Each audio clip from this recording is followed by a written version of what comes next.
So I'm very happy now to hand over to Edward Green, who is has been involved with Skojec for many years, but is now going to be talking about his life in art, and he's got a lot to tell us. He's been telling us little snippets of this over the past few weeks, and now we're going to have his whole story. So, and he's going to be sharing his screen at some point. So over to him. Over to Edward. Well, good morning. I'm not sure I'll be able to catch all my life in art because it's become part of my life. I really have enjoyed it. I started buying art right in my 20s when I got my first job. And I was still living at home, so I had a bit of cash to spend, and I bought things along the line. My parents thought I was barking because although there were pictures on the wall, they weren't into it the same way as me. Actually, the first thing I bought was a bronze, but we'll go on to that. I'll show it to you later. But I bought and bought, and I have always bought. I like it. I enjoy it. It's become something that means something to me. There's a story that goes with most of the pieces that I've got, and that's rather nice. So I look at them and I can think back as to what went on, and I'll give you a couple of the stories here today. But basically, I really have enjoyed it. It's given me great pleasure, and I'm really pleased to share it with you. I've been here in Edinburgh for 25 years, unbelievably. And about 7 years ago, out of the blue, I was asked if I would consider applying to join the board of the National Galleries of Scotland. Well, of course, they didn't have to ask me twice. I was thrilled to be asked, and I then had to go for a series of interviews. I had to prepare a sort of a CV or what have you, and then I went for a series of interviews, and then after it was decided that they were going to ask me, then they went to Fiona Hislop,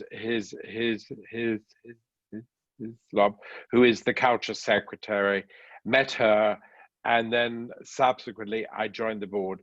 You are invited to serve for a four-year span, and then you're asked to do another span. But after that, it's out. So you serve for eight years, which is pretty good. I think after that, you get a bit tired. They get a bit tired. I think you haven't got the new ideas, and you move on. The board meets maybe 4 or 5 times a year, and then you have other boards that you join. I'm on the retail board, so I look after the shops and keep an eye on that, and there's a whole team, and I look after sort of just guiding it. I can't say I look after it. I'm not there the whole time. I go in and out, but your job is really to guide it and to be on hand for advice. The meetings take place 4 or 5 times a year. They used to, well, they take place in Modern 2, which is the Pagliozzi gallery, but there's a boardroom upstairs. It used to be terribly grand when I first went, and sort of old antique furniture and beautiful pictures on the wall. And now it's become modernized, incredibly modernized, with a big overhanging light and everything. Still beautiful pictures on the wall, but different type. It's moved ahead, and I think the galleries have moved ahead a lot in the last few years. They're traditionally, it's the medium is paintings, of course, but they've moved into photography, sculpture, bronzes, but mostly they look at what's going to be the next trend, and it's really to appeal to their visitors. That's the vital thing about the galleries. So they have a log. You're counted in and out. I'm not sure you know that, but there's some at the door and it's clicking away, or they have automatic now, and they have 2,800,000 visitors a year at the present time. Of course, this year it will go way down, but with that comes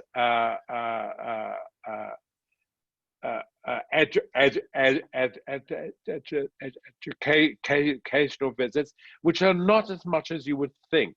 So the educational visits, really, if you include outreach and all that sort of thing, it only accounts for 70,000. So there's a lot of visitors. They haven't actually got a split, because you can't ask people as they come in, are you foreign, are you visitors to the UK? But there's a very large percentage of visitors. And they rely on that, because visitors bring in income, they buy, they spend, and it helps with the budget. Of course, we're funded by the government. So we have to appeal to the government every couple of years to get our budget agreed. We're now doing a major upgrade of the main gallery at the Mound, and taken a lot of the back offices out of there. They've been moved, and it will be a new Scottish gallery. I'm sure those of you who have been there will know what a terrible Scottish gallery it is, or was, and now it's going to be the best there is. And the gallery will, it's rather interesting. I welcome your views.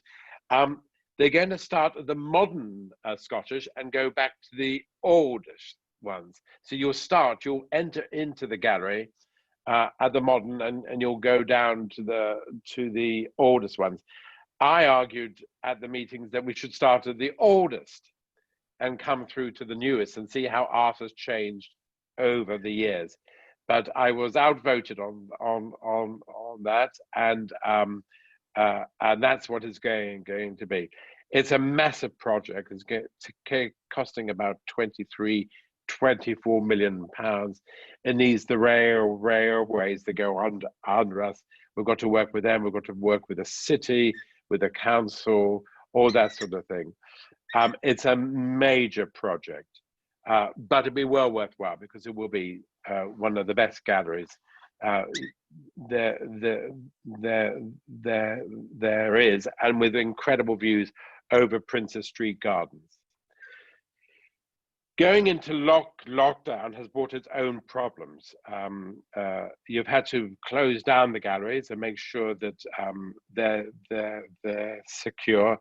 You have to make sure that there's no flooding, there's no electrical breakout, all the things that you need to do normally, but even more so in the gallery where there's such a lot of precious art about. So there's a risk assessment, and we at the meetings, they come to us and they outline it all. Our meetings they last for 4 hours, five hours. I'm practically crying at the end of them. They are long and quite hard work. But I should add, we used to get a super lunch. We don't now. We just get a sandwich. But the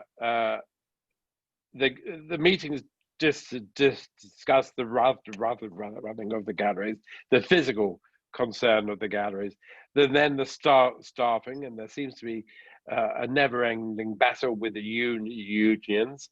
Then it takes the form of the direction of which shows are going to be on, and which shows are going abroad, and what we're lending out, and that costs an enormous amount of money.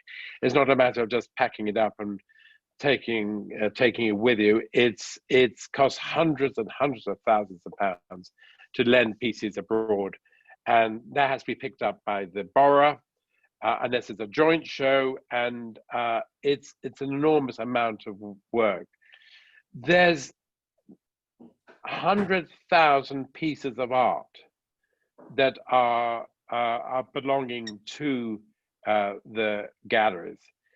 Only a fraction, I'm talking about single digit percent is on show at one time. So we have enormous capacity to store. Most of that is stored in Granton. You wouldn't know that because it's kept sort of pretty private, but they are now rebuilding Granton in the throes of, and that will be open to the public if they book it. It's that sort of thing. It's going to be a major storage facility, and it allows us to keep on buying. Each meeting, the directors of the different galleries, the Modern, the Portrait Gallery, the National Gallery, they come to the meeting with a selection of pieces that they want to buy, and that has to be passed by the Board of Trustees. There's 12 of us, and really, it's silly for me to say that we vote and say, oh yes or no, according to whether we like it. It's really the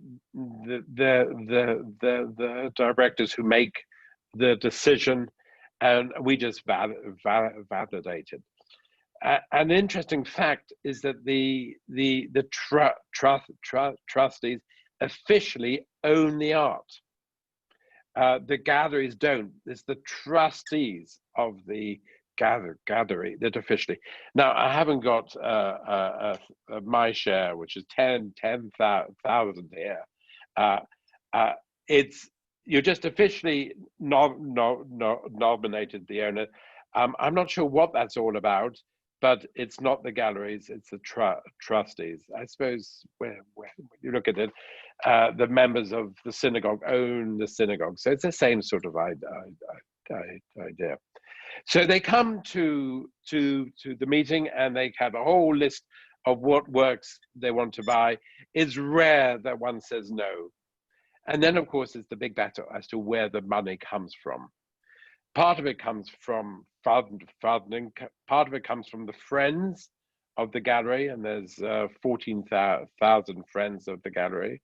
Then there's little groups that raise money. And then there's certain bequests that have stayed with the gallery and give an income each year. There's a couple called Henry and Suda Walton, a Jewish couple that lived here in Edinburgh years and years ago, and they left a massive amount. They weren't particularly wealthy, but I mean they were wealthy enough, of course. But they left their entire estate to the galleries, and it still feeds into that fund.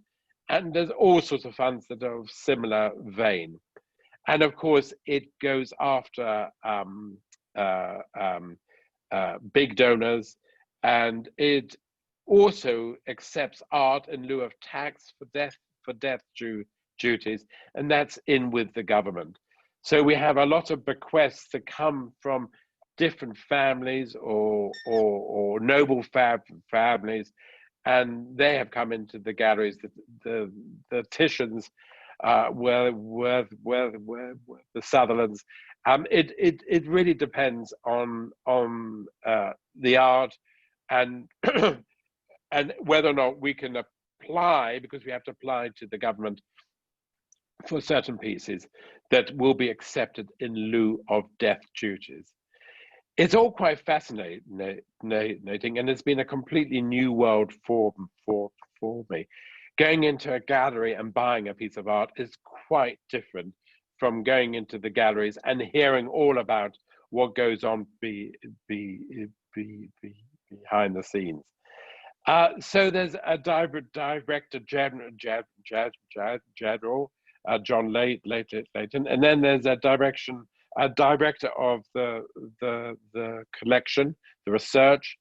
Then there's a chief operating officer, and then there's a marketing person. So it's all as if it's really as if it is a company, a trading company, which it is. And then there's a director of conservation, because the work needs to be kept up. So I don't want you to think it's a business, but it is a business. But I also want you to feel that it is very much ours, the nation's art gallery, and is just run in a professional, business-like way to ensure its future, and to ensure that it keeps up with what's going on in the world, and what the fashions are, what the changes are. It's so interesting because different pictures fall in and out of fashion. Then we have to be aware of the mood of the world. There was a painting that came last year. It was a wonderful picture, and it showed a lady. It was an 18th century picture, and it showed a lady, a high-born lady, and she had her black servants beside her. And of course, there was this great debate at the meeting whether or not that should be bought, whether or not, of course, the argument was, well, it's social history. Then there was a problem about whether or not it was the right thing to have, especially in what's going on now, but it was going on then. And there was this whole debate that went on, and in the end, it was decided against it. So it was quite fascinating that the table takes a view and keeps abreast, and one has to keep really aware of what's going on. We get a wad of papers like this thick before a meeting. It's horrendous.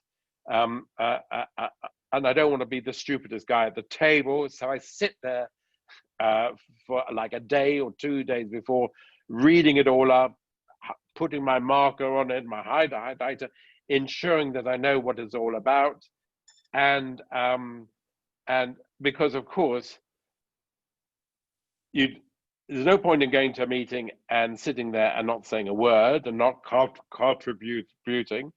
But there's a lot brighter than me, I can assure you. So you feel like you're sitting there and you want to say the right thing that's valuable, but you don't want to say something for nothing.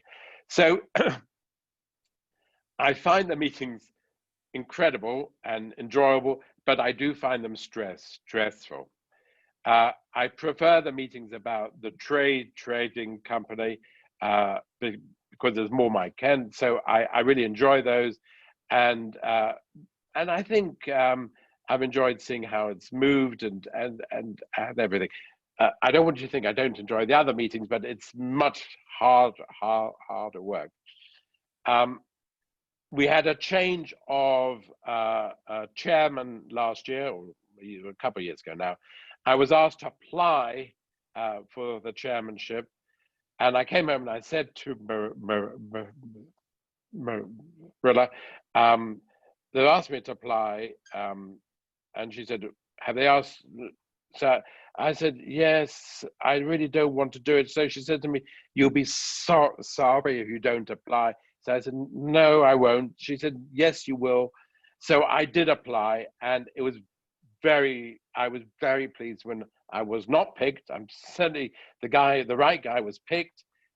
It would have been an incredible amount of work. It would have been a 7-day-a-week job, and for nothing. I mean, you chair it, and there would have been great parts of it, but there would have been a lot of work that I really felt that actually I'm not sure one could do that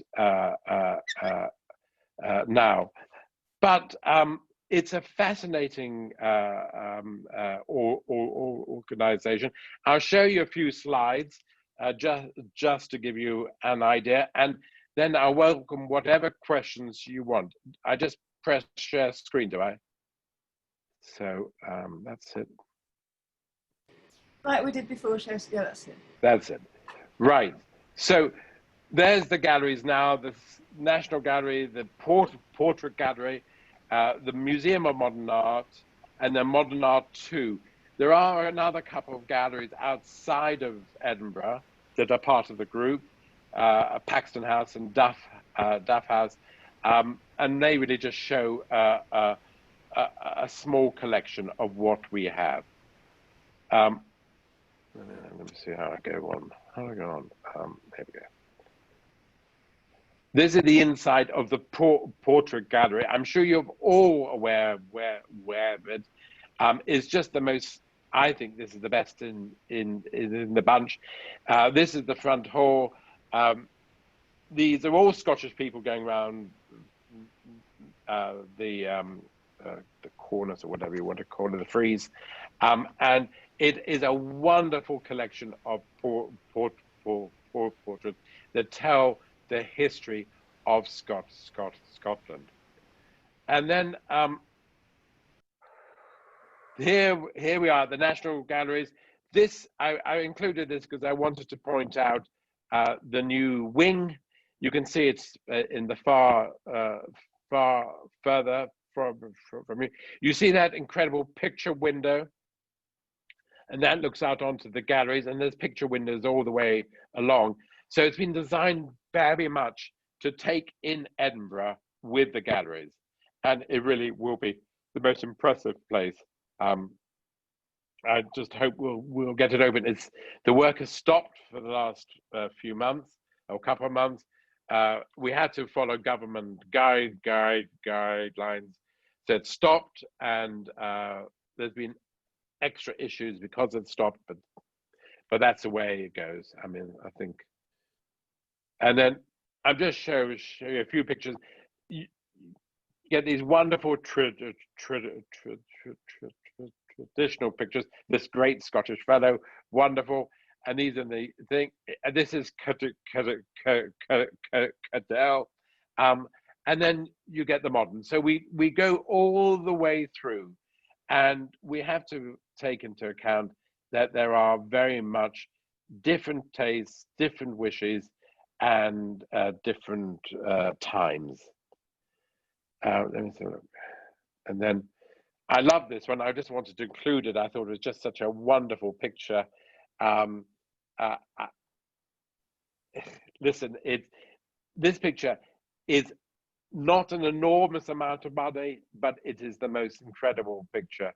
And when you look at it, you realize what the galleries are all about, to safeguard us being able to see incredible pictures. And of course, here we are, the most famous picture of all. Last year we had the Monarch of the Glen arrive back, but the skating minister, or the skating pastor, whatever you want to call him, remains our most famous picture. So here's a picture of the galleries, the National Galleries inside, and I just wanted to show you this picture because I'm going to show you something else now. And once a year, they have what they call a patrons' dinner, and it's just the most incredible dinner, and it's held in the galleries. And believe me, going through all the work that one goes all year long is worth going through for this dinner. It's a stunning dinner. They seat 120 at one table, and you never know who you're going to be next to. This was rather amusing because whoever chose the flowers that year went a bit berserk, and it's Thomas Maxwell, of course, who does the flowers, a well-known florist here in Edinburgh, and Angus Grossard, who's a past chairman, he hosts the dinner, and he sits at one end. He sits at the other end, at the top end there, and he speaks, of course. And he got up to speak, and nobody could see him. They could hear him because there was a microscope, but nobody could see him. And the next year we went back, and of course all the flowers were back down below. But of course it was a bit too late, and they never took the flowers off the table, which they really should have done to allow him to speak. So here we are, and it's all very sort of smart. And there's me. And that year I drew Evelyn, Duchess of Sutherland, who's the dowager, and a woman called I can't remember what her name was actually, Grieg, but she was lovely. And everybody makes a great effort, as you can imagine. And here's oh yes, I included that one because they sent it to me. I asked for some pictures, and they said, "Oh, here's a picture of you of Marilla's place." But what I did include that was it was a nautical theme that year, and because of the pictures, and there were shells on the table. But what they hadn't taken into account that the shells began to smell. So there was a terrible smell at the dinner, and they were coming from the shells. But we've all been through that sort of thing before. The art this is the coach that goes around all the different galleries. It's a free coach, and it's very, very well taken up. There is also a bus that goes around schools and other places of education, and they did just take one or two pictures, and they go around schools, and that is really worthwhile. So last year they went around with the Monarch of the Glen, and it reached literally thousands and thousands and thousands, tens of thousands of school children. And right, so that's the galleries. I was just going to give you a wee bit about my own likes. I've been, as I said, I've been crazy about pictures. I buy far too much. I bought far too much over the years. Before I was married, and I've only been married 26 years, I used to buy my twin. I have a twin brother, and he'd come up to my flat, and he'd say, "Oh, I like the new picture," and that was it. It disappeared in his house. So I've been a procurer for members of the family all through the years. This is the first piece I bought. It's a bronze. It's by an artist called Overback, and I just loved it. I loved the feel of it, and it set me starting. So I had that in my bedroom at home with my parents. A bit odd, but then I was in my 20s, and so that was there. And then this is the painting that I love most, although I really shouldn't say that, because I really am incredibly love all my pictures, and they all have a story. This is by a guy called William Scott, and this was at the start of his career, his painting career. That's of his wife asleep, and this is. Sorry, let me just click it on. This is one of his pictures at the end of his career, and what happened with this was I saw this picture and another at the summer exhibition at the Royal Academy, and I went to and in those days you could buy the book, and it had an address of all your artists in them, and I'm talking about, this is 40 years ago, or near 40. Yeah, it's 40 years ago, and I saw this picture, and the picture wasn't for sale. The two pictures weren't for sale. They were showing, but they weren't for sale. Anyway, I got the name of the artist, and I rang him up, and I said, I really would like to come to see you about these two pictures. And he said to me, they're not for sale. So I said, well, that's fine. I said, can I come and meet you? So he said, yes, it'd be an absolute pleasure. And he said, but I am down in Somerset. So I said, oh, right, oh, okay. Well, okay, I'll come down to Somerset. So he said, oh, yes, fine. He said, that'd be a pleasure. So I had a sort of quite a sort of smart car at the time. And I thought, no, I'm not going down to see this artisan smart car. And I borrowed a sort of whatever. And I drove down rather uncomfortably down to Somerset. We did. We drove down to Somerset, and we arrived there, and he was absolutely charming. And his wife gave us tea, a lovely tea. Sorry, I should pick it up. Right, his wife gave us a fabulous tea, and they were lovely, an old couple, and they showed us the studio and this and that. And he said to me, no, I said, I really want to buy these pictures. He said, no, they're not for sale. So he said, even if I was going to sell them, you can't afford them. So I said, why? What do you want for them? So he said, £10,000, 40 years ago. I said, oh yes, you're absolutely right. I thought I'd be picking up these pictures for whatever. So I said, oh, you're absolutely right. I can't afford them. So he said, I said, but I really like them. He said, well, I'm sorry about that. And anyway, he said, you're just a young. So I said, well, yes, I am. I said, but I'm going to buy pictures. I like pictures. Well, you're just a youngster. And anyway, so we're getting back into the car, and he had a wonderful white farmhouse, and with these incredible white walls. And I had just been to these people who are quite well known, a Jewish family down on the river. They have a home, well, they had a home then on the river. They're dead now. And I'd been there for lunch, and it was actually one of the Tesco daughters, the Cohen's daughters. And the house was full of this type of art. And I said to him, do you know so-and-so? Because really, this art really is their type of art. So he says to me, you know so-and-so? So I said, oh, yes. So he said, and you know so-and-so? So I said, yes. He said, come and see me in London.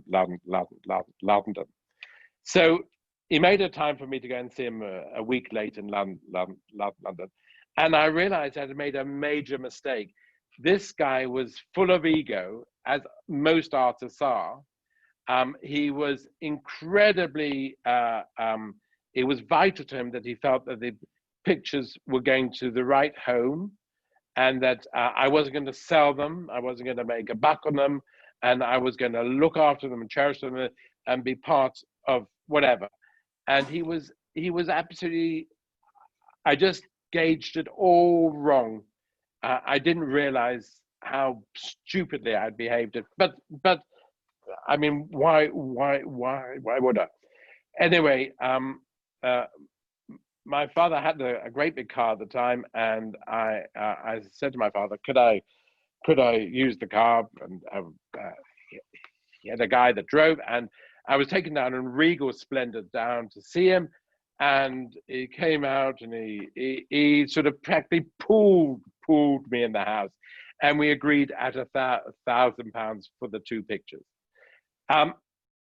It taught me such an enormous lesson, I can't say, because I had no idea, because as a youngster, you take people on face value. And I realized that actually there's so much to do with ego and pretension, and art is not just about having something beautiful on your wall, and certainly not from the artist's point of view.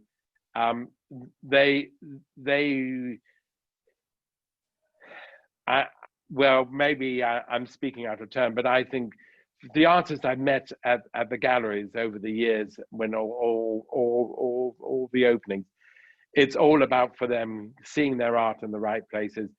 You talk about Grayson Perry. He's actually one of the worst at all that. It's all about ego and me, I, and I suppose that's what makes a great artist. So I mustn't complain. So that's the story of Scott. Let me just, sorry, how do I do this? I did it before. Right, this is one of my earliest buys as well. I bought this in New York when I was visiting once, and it was in the showcase of the hotel I was staying at, and it had a phone number, and I phoned up the number, and she said, "You'll have to come and see me." And I went up to see her, and she lived in the Upper East Side, in quite a nice apartment, but way up. And I arrived at the door, and I rang the doorbell, and this guy came out, and it turned out to be her husband. Actually, her ex-husband, but I got to realize that later. And he wrapped my feet and hands in plastic bags and tied it up with string. The artist, who was a woman called Lisa Rather, was agoraphobic or whatever. Is that the right word? When you can't go out, and she was scared of insects and infection and everything. She'd be right. She couldn't live through this now. And she and I had to wrap up. If she could have put a surgical mask on me and a cloak, she would have done. But I went in, and she had the most incredible collection of work. Of course, she hardly sold any because she wouldn't go out. And I went back over the years and bought quite a few pieces from her. She was Jewish born, but a first-day scientist. Is that right? So she rejected all health help and everything. Her husband was Jewish. He was an actor, a director, and she subsequently, I remember once going up and sitting there, and she's showing me the art because I wasn't allowed to touch anything. I couldn't go and look at them. She had to bring everything up and show it to me because only she could touch anything. And I'm sitting there, and there's white walls, white floors, white everything. And I'm sitting there, and she's bringing the pictures, and I'm wrapped in plastic. And suddenly I'm watching a cockroach walk across the floor. And the perspiration is pouring off me because I'm terrified that she's going to see it and go into a complete spin. Fortunately, she never saw it because her eyesight was so bad and she couldn't have glasses. She wouldn't see a doctor. So she used to look at everything like that. And she drew like that. But I loved her work and have quite a few pieces. She used to do a lot of the covers for the New Yorker. This is a portrait I had done from a photograph of the missus of Marilla, and fortunately she loved it. It was one of those things I thought, my goodness, I'm taking a big risk here, and she could have hated it, but she loved it. Sort of a bit pop art, but not totally. This is a sculpture, lots of sculptures. I love lots of sculptures. This is one I quite like. I'm sure you'll recognize the theme. And then this is Michael Ayrton, a man tied up. I've got something about men tied up. I'll show something at the end. I've just bought another picture. And this, I don't know if you recognize this guy. This is a guy called Raoul Wallenberg. And you've heard about Wallenberg and the Swedish thing. When I went to Budapest once, they were putting up a sculpture to him in a public square, and this was a maquette that they had made for it, and it was for sale, and I bought the maquette.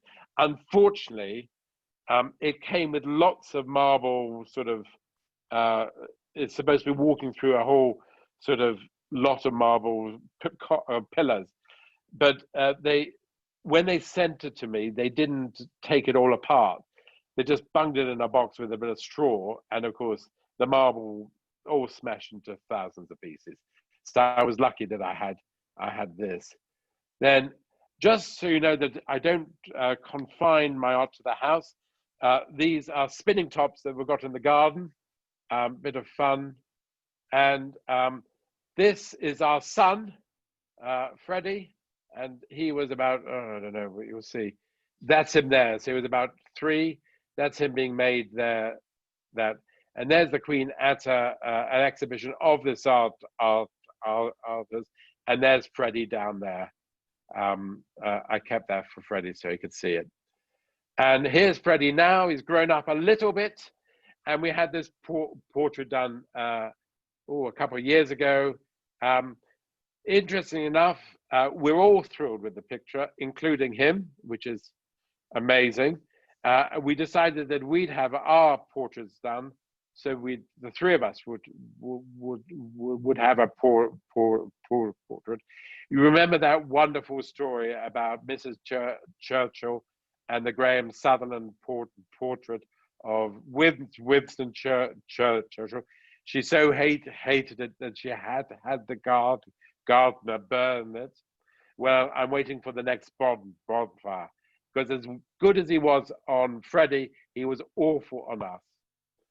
And here's the last picture we bought, and I'm not sure what it's all about, but it's great. I really like it. So we've actually inclined to go for more modern picture, not really modern.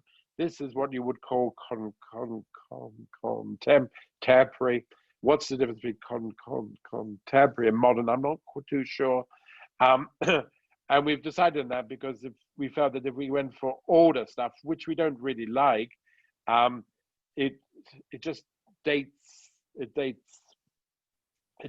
everything. If you have older, and we quite like the more modern pieces with older pieces of furniture or what have you. But as I say, I keep on buying, so that's it. So back to me. Can I?